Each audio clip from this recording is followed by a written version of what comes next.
Hey guys, it's me, Tayo, back with another video that isn't the Christmas special. Yay! Or maybe not yay if you liked that and didn't want it to end, I don't know. Christmas is cool. But you know what else is cool? Stargirl.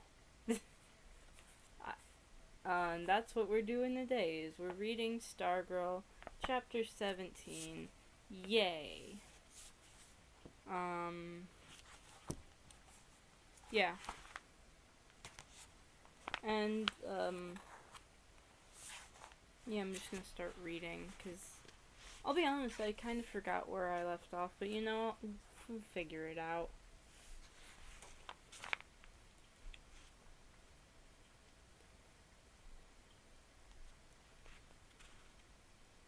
Okay, well, I'm just gonna start now. I'm being silly. The Amish in Pennsylvania have a word for it. What's that? I said. Shunning.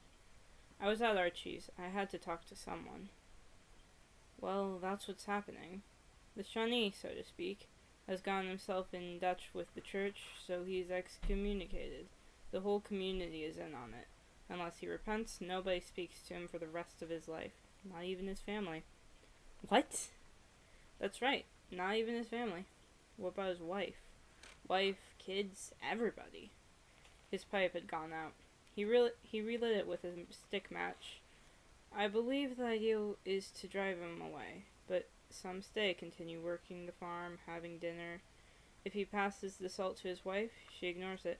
If the bishop had his way, the pigs and chickens would ignore him. It's as if he doesn't exist. I nodded. I know the feeling. We were on the back porch. I stared out at Senor Seguro. He said, "Does it happen to you when you're not with her?" "No," I said. "At least, I don't think so. But when I'm with her, I feel like it's aimed at me, too." A small pipe cloud left the corner of his mouth. He smiled sadly. "Poor dolphin, caught in a tuna net." I picked up Barney, the Pelesionian rodent skull. I pronounced that wrong, I'm sorry. I wondered if someone would be holding Cinnamon's head 60 million years from now. So, what should I do? Archie waved his hand. "Oh, well, that's the easy part. Stay away from her. Your problem's kaput." I sneered. "Great advice. You know it's not that easy." He did, of course, but he wanted me to say it.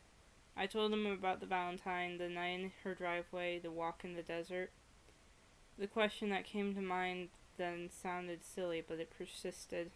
"Do you believe in enchanted places?" He took a pipe from his mouth and looked straight at me. "Absolutely." I was confused. "But you're a scientist. A man of science. A man of bones. You can't be up to your eyeballs in bones and not believe in enchanted places." I looked at Barney. I ran my fingertip along the hard line of his 2-inch jaw, rough like a cat's tongue. 60 million years in my hands. I looked at Archie. Why can't she be...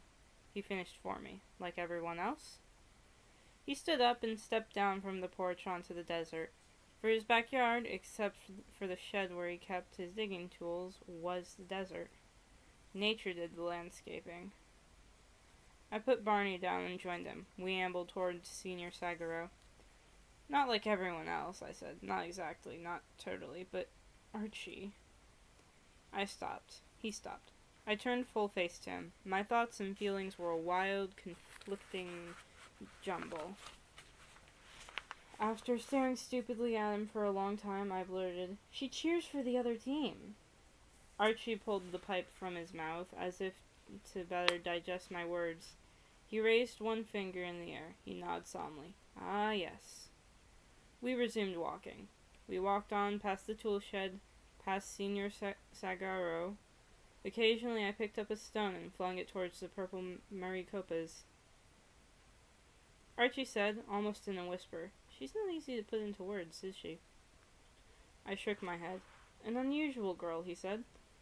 "Could see that from the first. And her parents, as ordinary in a nice way as could be."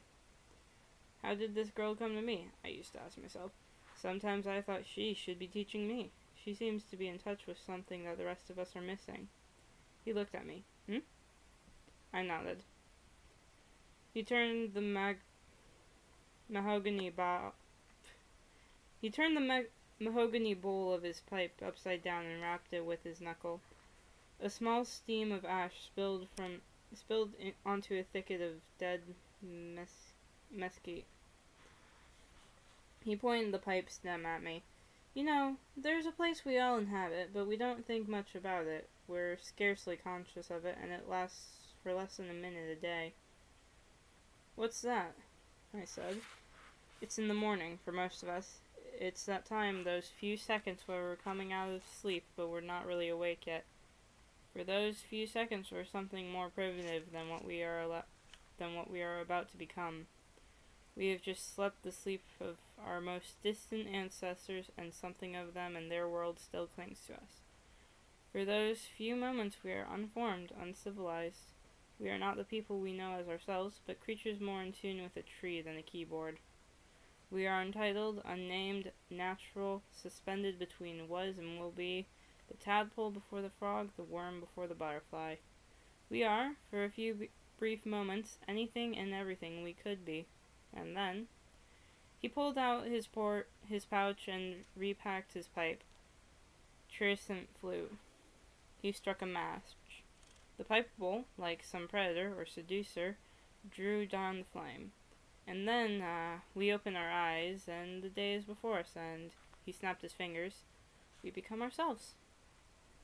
Like so many of Archie's words, they seemed not to enter through my ears, but to settle on my skin, there to burrow like tiny eggs, waiting the reign of my maturity when they would hatch and I at last would understand.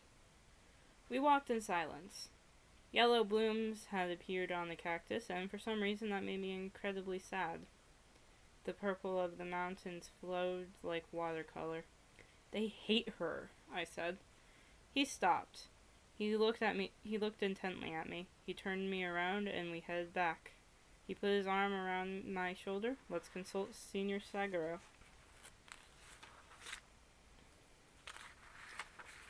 Shortly, we were standing before the derelict giant. Boy, I never understood how Senior managed to convey a sense of dignity, majesty even, considering his thick, rickety, see-through skeleton and the ridiculous, leathery crumble of hide about his foot. His fallen breeches. Archie always spoke to him with respectful formality, as to a judge or a visiting dignitary. Good day, Senior Sagaro, he began. I believe you know my friend and charter member of the Loyal Order of Stone Bone, Mr. Borlock. He whispered an aside to me. I'm a little rusty, but I think I'll use Spanish now. He prefers it on delicate matters. He turned back to the cactus. I'm not going to try to say that because I'm just going to say everything wrong, but it's a bunch of Spanish.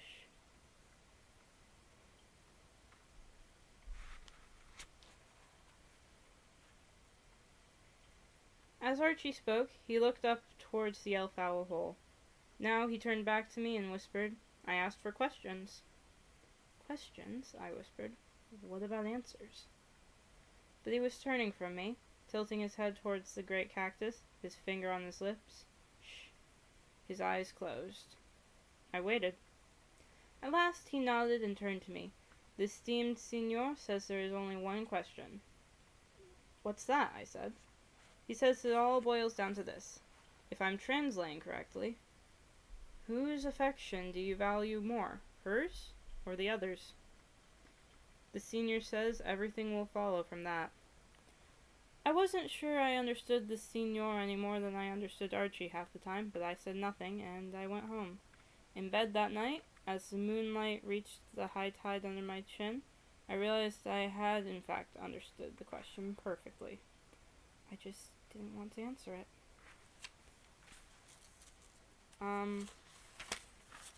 Yep, that is the end of chapter 19. And I've forgotten what the answer is. Whether or not he wants he prefers Stargirl's affection or the affection of everyone else. I read this before, but I can't remember. It's been a while. So, yeah. But even if I did know, I wouldn't tell you guys because that would spoil the story. So, yeah. We'll probably figure out what happens, what the answer is next chapter. And yeah, that was the end of not chapter 20. That was the end of chapter 19. And I'll see you guys next video. Bye!